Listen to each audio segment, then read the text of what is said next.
তুমি 5 বছর খাইবা, আমি 5 বছর করে খাইব।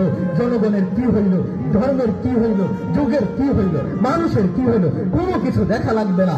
তুমি 5 বছর, আমি 5 বছর, তুমি এক অঞ্চল, আমি এক অঞ্চল, এভাবে সে চুক্তিনামা লিখেছে। নবী বলেছে, ওই কাযযাব শোন, এটা আল্লাহর জমিন, এখানে রাজত্ব আল্লাহর, এখানে দিন আল্লাহর, আমি আল্লাহর বাণী নিয়ে এসেছি, তোর মতো কাযযাবের কোনো ঠাঁই নাই।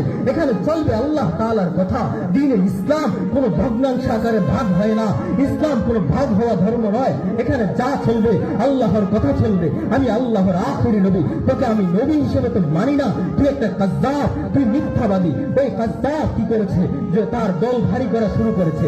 নবীজি বলতেছে সাহাবায়ে কেরামকে, ইয়ামামার একটা মিথ্যাবাদী আমাকে কষ্ট দেয়, আমার নবী আখিরি নবী, আল্লাহ এটা ঈসাকেও দেয় নাই, আল্লাহ এটা মূসাকেও দেয় নাই, আল্লাহ এটা দাউদকেও দেয় নাই, ইব্রাহিমকে দেয় নাই, এই শ্রেষ্ঠত্ব আমাকে দিয়েছে। আর ওই ভণ্ডবাদী করে সে নাকি আমার পরে নবী। তোমরা কি কেউ